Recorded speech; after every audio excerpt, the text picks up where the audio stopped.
To have money, you don't need to own a business. To be rich, you don't even need to own a business. I mean, footballers are rich, and most of them don't own businesses, right? But when the conversation is about wealth, what you're saying is you want to move from being a vessel to being, you need to. There's a reason why footballers are not on Forbes list. It's not necessarily about starting the business, or starting the business is one conversation, and then what kind of business and the scale of the business should be another conversation. When we say social media, we should understand that social media is just a platform. So people meet on that platform, things too are on that platform. But then the things on the platform are as a result of people. Savings. Yes. If Jesus saves, who are you not to save? Savings is actually for rainy days. So nobody saves with the intention of getting rich from their savings. Money is supposed to be made, supposed to be managed and multiplied. It's not supposed to be kept. Right? So any value that is kept over time will very soon become worthless. So and I think the reason for that statement was because those people were largely. Hello, welcome to Fold. It's a silver. We're talking about something very, very, very crucial. I have a series of questions that run along this topic, and I believe no other person is best suited to answer this question but you. I think there are many people, but I am playing your book card right now. maybe I'm the only person that you can reach out I'm playing to. your book card right now. No problem. So, right, let's go straight to it. Do you really need a business to attain financial freedom? Do you really need a business? Yes, to attain financial freedom. Does one really need to start with a business so they can attain financial freedom? Yes, you need to have a business to obtain financial freedom. I mean, depending on what you think financial freedom is, but you obviously need to have a business. That's just the simplest answer. I don't want to assume what you're not asking, but based on your question, yes, you need a business. To most people, business can be having a kiosk on the streets, or starting a provision store. Then to be enlightened ones can be only a corporation, right? A company. Yeah. So can you just briefly talk about those things and enlighten the question? Okay, like I said before, for you to attain financial freedom, you need to own a business. Okay. Now, you mentioned something about small scale businesses and large scale businesses. A business is a business, right? And a business, like, basic definition of what a business is something or an enterprise that is set up to generate money, right? To generate revenue. Like, this is just like the basic definition of what a business is. And so now the amount of money business generates will now be in terms of the scale of the business. So you mentioned something about a kiosk and some other things, provision store and some other small scale businesses that you mentioned. So yes, those are businesses, but then depending on the amount of financial freedom you want to have, I think the bigger the business, the bigger your opportunity, or the bigger your shot at attaining financial freedom. So when we say, oh, you need to have a business in order for you to attain financial freedom, we're not just saying, oh, go and open a provision store or something. Meanwhile, there are people who have done businesses like this and have made it sort of, for lack of words, in quotes.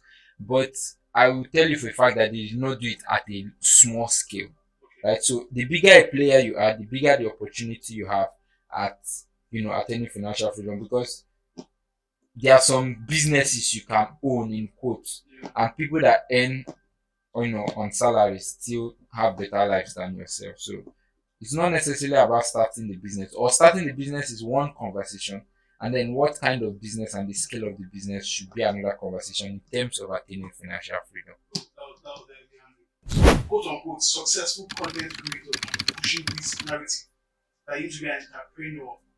And you feel social media has made the general populace look down on the 9-to-5 job? Yeah, I think social media has contributed to that, but I would not say that social media is entirely responsible for it.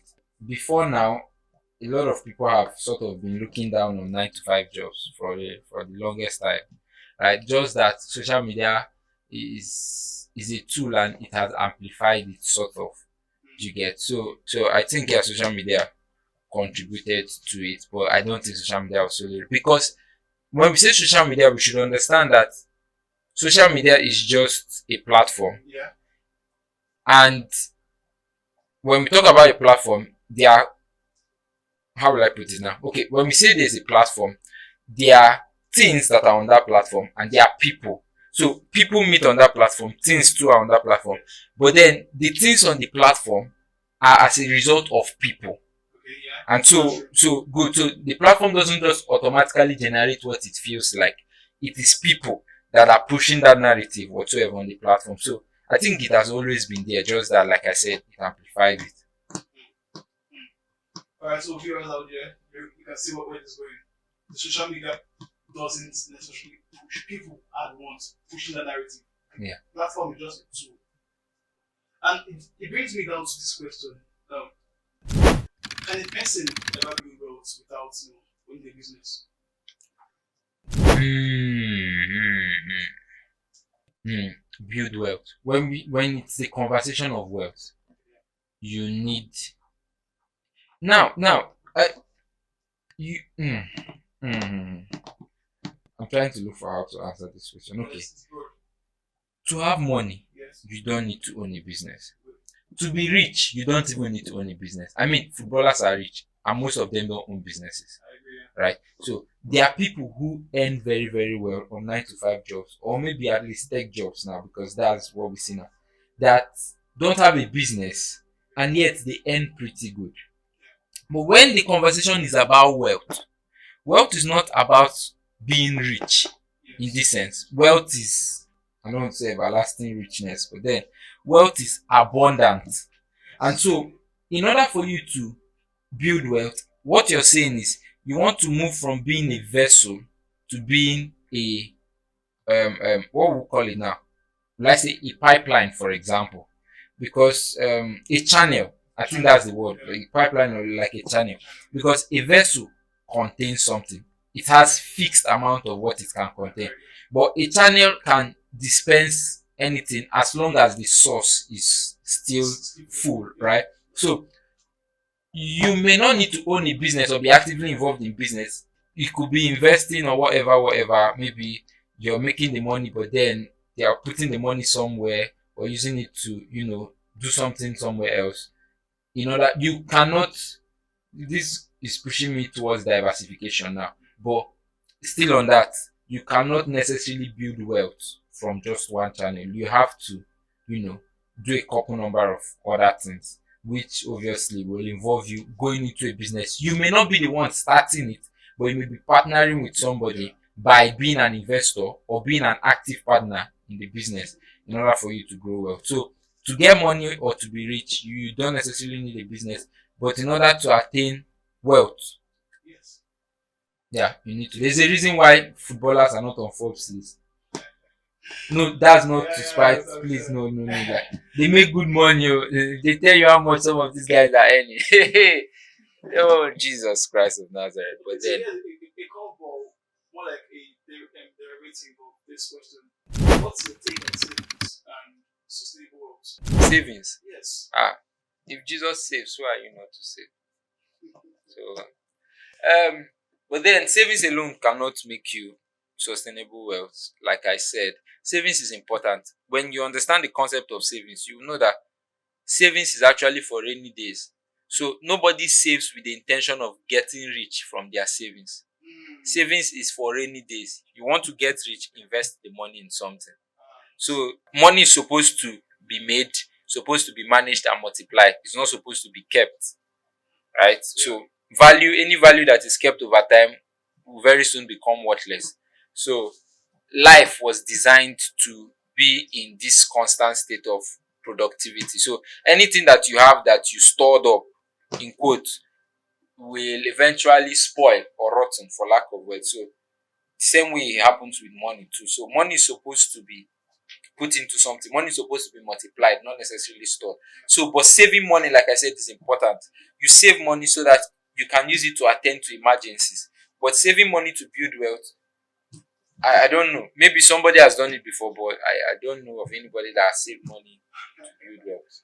You have to make the money work for you. Okay. So let's get back on track. So for those at home and you are watching, can you just give us a brief rundown on the terms entrepreneurship and the concept of 9 to 5? Okay. Now, what I wanted to say initially at some point was that you, in order to survive, right? Because although we are talking about wealth now, but then in order to survive, you don't need to have a business Yeah. to survive, but you need to have entrepreneurial skills in order to survive.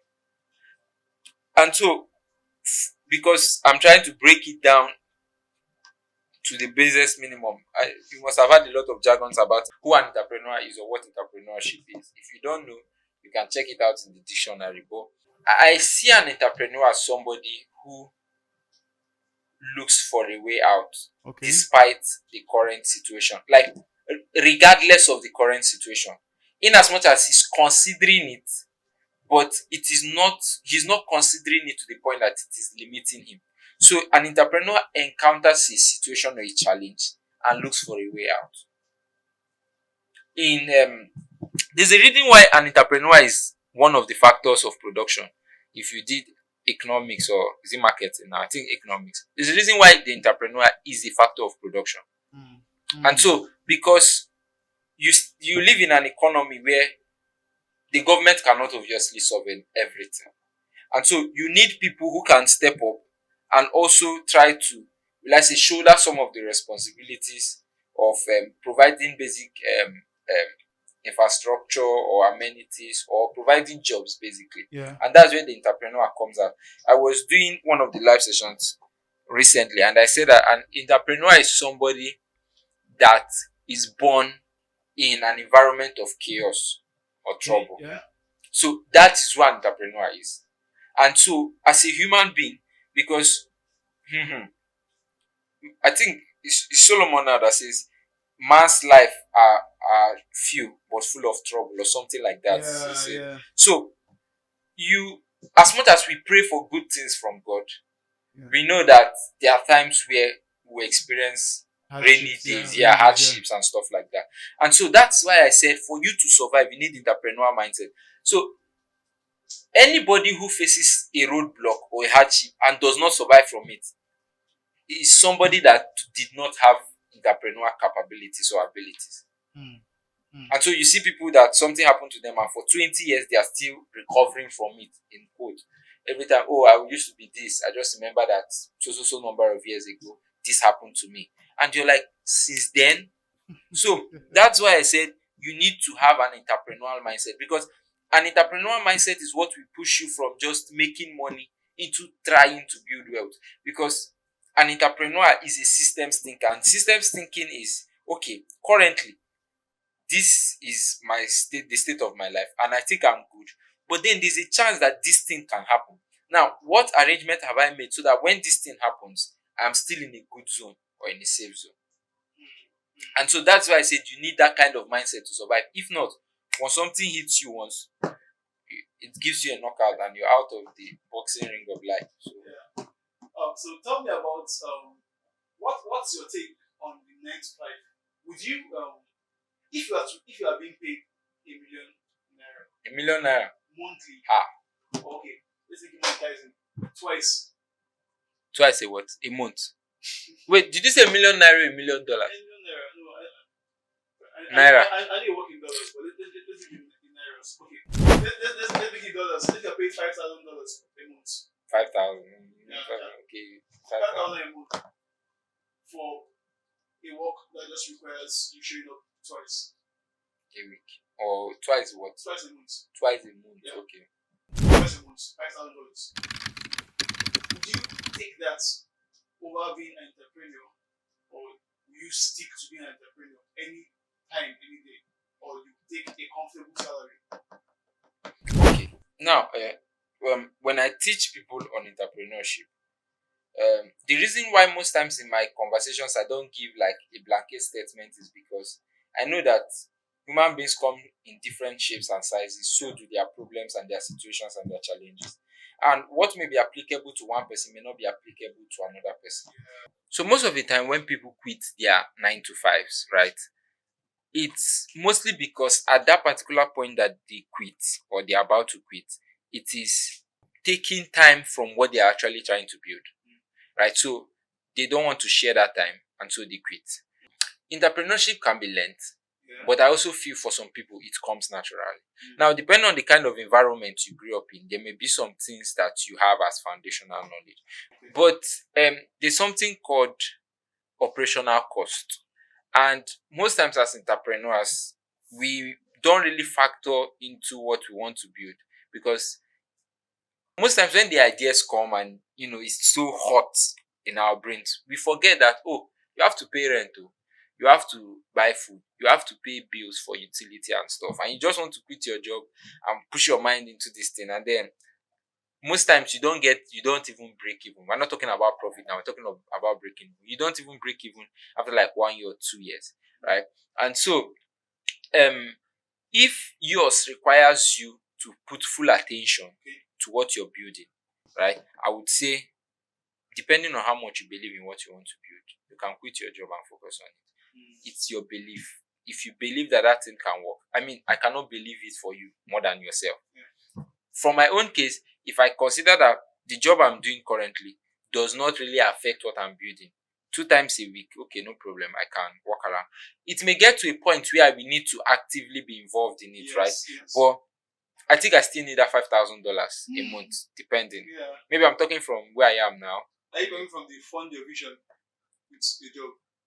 Yeah, I think it's worth it because, I mean, we live in a crazy world. You cannot put your hope on somebody else to fund it for you. If somebody decides to partner with you, oh, glory be to God, right? But then it's your vision. You just called it your vision. So who were you expecting to fund it for you? And we live in a part of the world where the government cares less about your dreams and your visions. I feel you're holding out the story on us. Probably.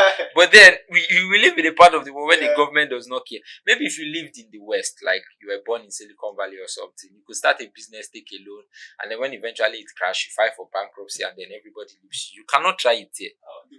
So you cannot try it here. So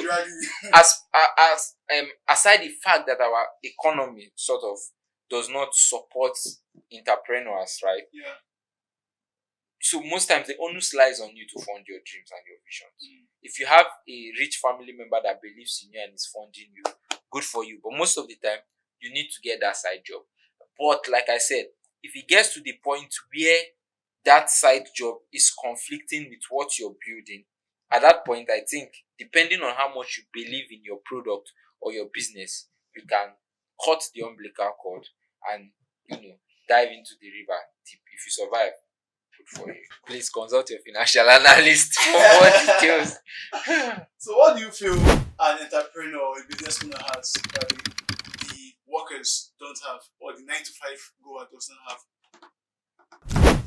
To put it simply, I would just say survival mindset. Now, survival may sound a little bit rage bait to some people, but I'm saying survival in terms of the desire to want to be alive, because this world is, and when I say alive, I'm not saying to just be living, but sort of like the desire to actually be living, because there's this thing we did in biology. I think it's food chain or food web or something like that. So there are people or there are animals who are on top of the food chain, and there are those who are below the food chain. Oh, yeah, I remember doing that. Everybody is living, right? Yeah. But there are some people that are living in fear of the other people. The other person, yeah. Predator and prey. So maybe whales and sharks are afraid of themselves, but the catfish or the tilapia is more scared. Than a whale. So if you want to survive, like I said, the world is a crazy world, right? And you need that ability to innovate, and that's why you need to have an entrepreneurial mindset. Not necessarily there are people who have started businesses that are not even entrepreneurial in their thinking, right? So that's why I want to say you can start a business and not still have entrepreneurial mindset. My main focus, to be wealthy, you need to be an entrepreneur. Okay. in along the line, you may now need to have a business or be involved in a business. But that soft skill is very, very needed. I think I remember one video I did where I said, even in a business, there are entrepreneurs. So, entrepreneur is somebody who is outside a 9 to 5 in quotes that is innovative. And then an entrepreneur is somebody who is sort of in the system but is also innovative. The example I gave in that video was, I said there's something called Smart Cash in Airtel, and there's something called Momo in MTN. That banking side or VTU service side, or of these networks, these telephone networks, could have been suggested by an entrepreneur. So you see how the mind of this person works. Okay, what we do now is we sell SIM cards. We allow people to connect via data and airtime services or whatever. But now people are people are buying airtime from banks. People are transferring money from banks. People are doing this. How can we integrate all these things into our own ecosystem? That is how an entrepreneur basically thinks. But then when you're in that 9 to 5 system, you are an entrepreneur. And somebody like that can, depending on the system, but if you play your cards well, you can get to a point where you're almost being treated like a partner in the business based on how you presented your proposals and the agreements you made for them to implement what you presented. And at that point, you can even have now more free time on your own hands. So, entrepreneurship, you just get, so with that free time, you can now do other things. Time, they say, is money. Right? And so the more time you have, the more money you can make. That's the reason why I said you need to have a business. Now, is it that business will not take your time? No, it will. But the way business is supposed to work is that you have a structure that is set up with a system in place that allows you to do other things while others are doing the work that needs to be done. And it's also bringing money.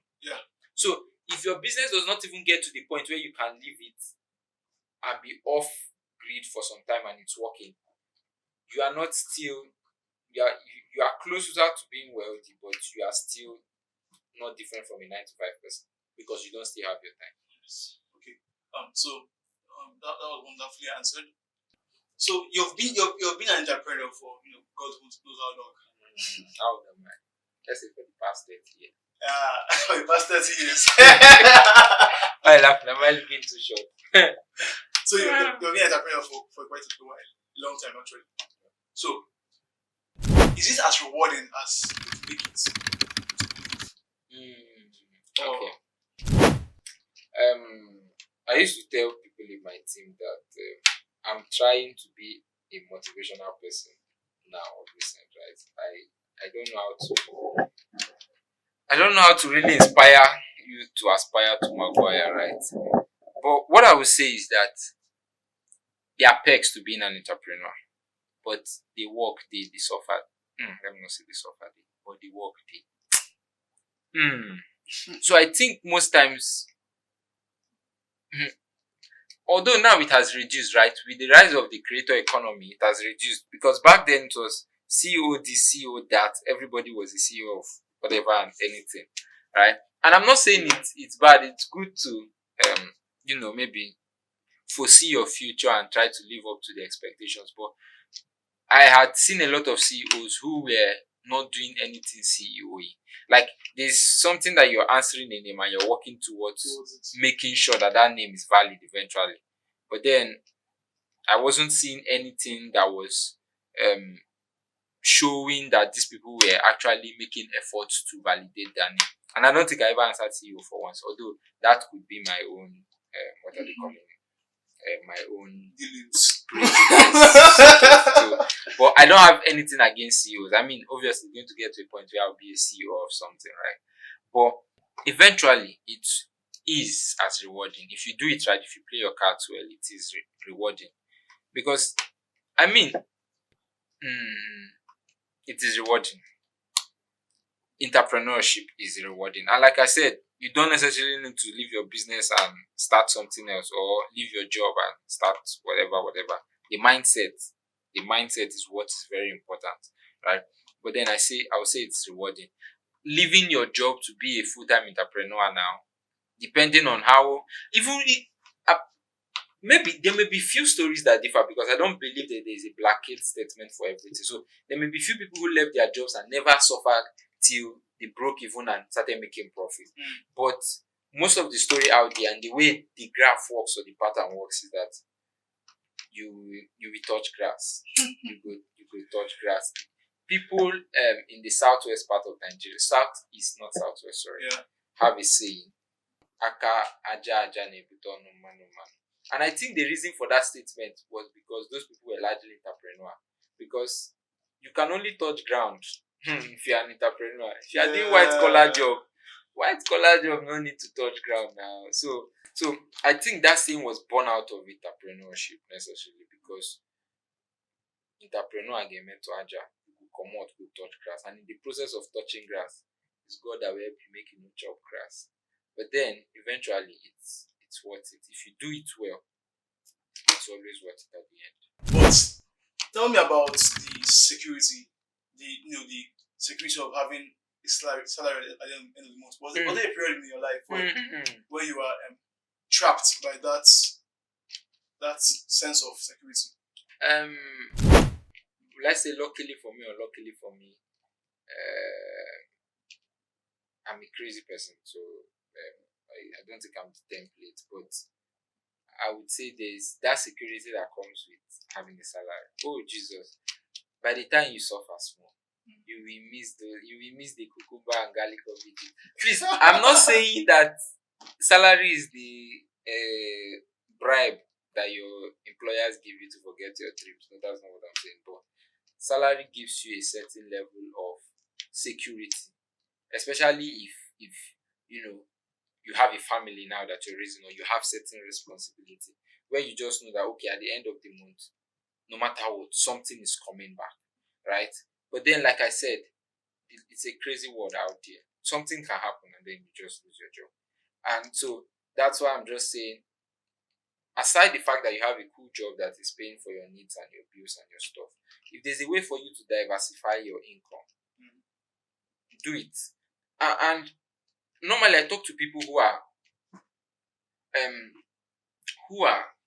hungry for, who are ambitious, right? And but then I still know that there are a lot of people that will listen to me that are not as ambitious as others, right? And what I say to the less ambitious ones is that I'm not trying to spoil you into being the richest man in Africa or being the wealthiest person in the world necessarily, but I want you to be able to afford the things you want to afford and be able to give your children or your family the kind of life that you feel that they deserve. Do you get? So most times that's the reason why I push people around me into, being ambitious, sort of. Because it's at some point it's not necessarily about making all the money in the world. Right? It's not so that you become the richest man, but so that you can be able to afford what it is that you want to afford. You don't want to be that father or that mother that had the opportunity to have a better life, but you waved it aside because of something that was convenient for you. And then eventually when it crashed, you're looking at your daughter, you're looking at your wife, you're looking at your son, and you cannot give them the life that you feel they deserve because you cannot even do it. And so I would just say that's why I push for, if you love your job so much, you can stay there. It's none of my business. But then have an entrepreneurial mindset, right? So if the topic for today's conversation was, do I need to own a business in order to live comfortably? Maybe no, right? But you need to have an entrepreneurial mindset in order for you to do life as a human being, in order for you to survive as a human being. Then if you have the guts and you have the risk appetite for it, can go and start a business and become a full-time or full-blown entrepreneur. The higher the risk, the higher the reward. But if you want to play it safe, depending on which angle, just have an entrepreneurial mindset. Sorry. Please, if you're an English person, you notice I've been saying entrepreneurial, anyone. Please forgive me, English is not my core strength, please. I'm not a Westerner, so I'm trying my best. I'm trying my best, so please accept me as I am. Right, that's how we speak it in this part of the world. And if you have an issue with that, then I think you should have an issue with how Indian people speak too, because it is what it is. So There's a safe space here. Safe space. Safe Okay, space. yeah. We actually try to build a safe A space safe here. space So, here. so yeah. Alright, that's- so that's- there's an Uche somewhere watching this video and he's doing a 9 to 5 job and currently his leg is shaking. He's like, Kai, I'll quit my job. Uche, What's your advice for that Uche? Uche, depending on where you're doing the 9 to 5 job from, if you are doing it in Nigeria and they're paying you 20,000, 30,000, if it can cover your overhead costs, you can be managing it. Or if depending on, but Uche, if you want to live a comfortable life, right? Time is money, and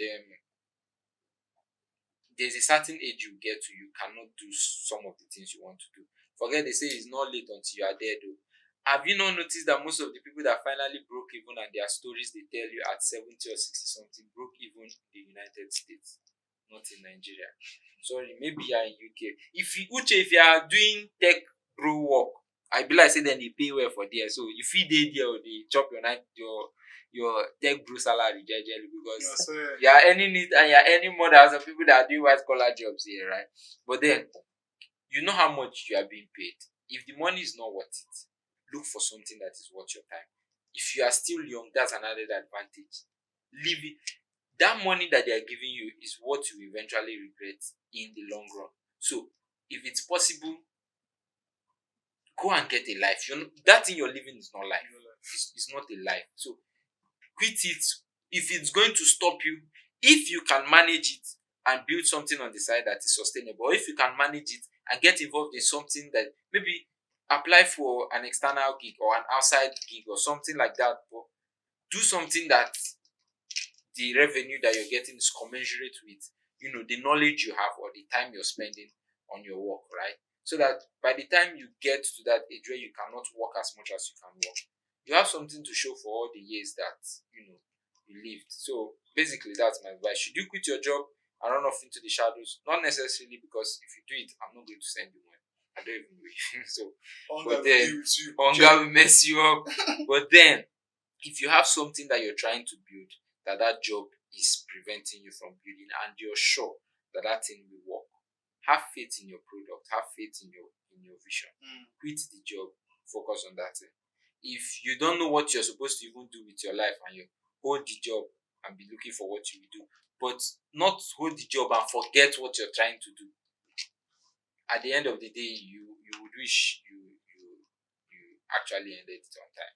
So I think I'll tie it with this last question. If two people earn the same amount of money, one through a business and the other through 9 to 5, which person is actually more free? Like I said before, Yes. there's a common misconception that once you own a business, automatically you have more time on your hands than the person in the 9 to 5. And I don't think it's true. Why? Because when you own a business, you automatically become a CEO in the sense of being a CEO. Yes. And the truth of the matter is that when most people do it's called 9 to 5 for you for a reason. The founders of that business, the owners of those businesses, don't do 9 to 5 like you. So maybe at the point or at that particular point, they have much time on their hands because they have people who can now do the thinking for them. Yes. But at a particular phase, there were people that when you're ending your own work, Yes. theirs is continuing. So that's why they pay them different from you. They pay you lower than what they pay them. But the higher you go in administrative role, the higher the amount of money you're paid. Because there's this thing I said that the way value is let's say apportioned sort of is that there are people that are the ground of a value chain. Yes. The closer you are to the ground, the lesser you earn.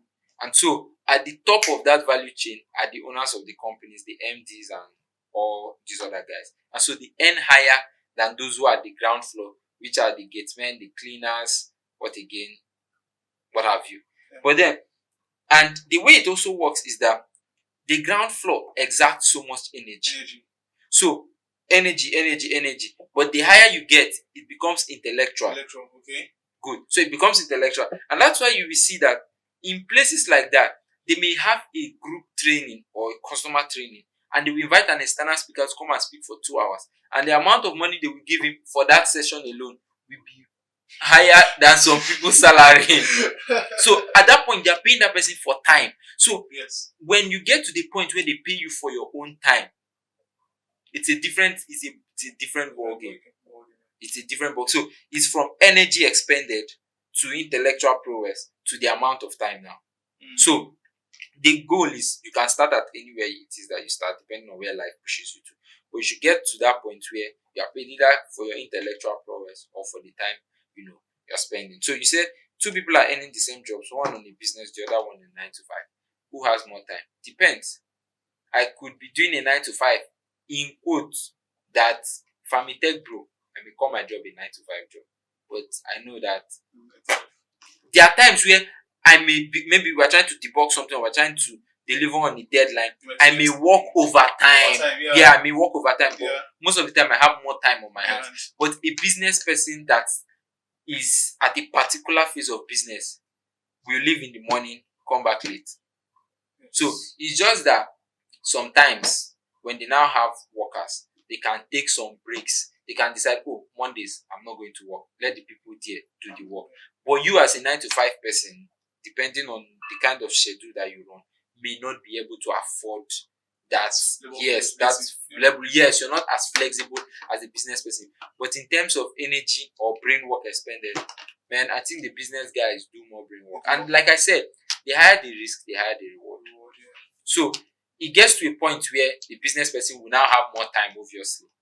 But there's a particular phase it gets to, and it's looking like the business person is over. So I just think if you can hold on the fort, it gets to a point where as a business person you start reaping the rewards of your venture. Alright, thank you. Yeah. Thank you very much. Really wonderful having you. Yeah. Stay tuned for our next videos where more matters like this will unfold. Bye for now.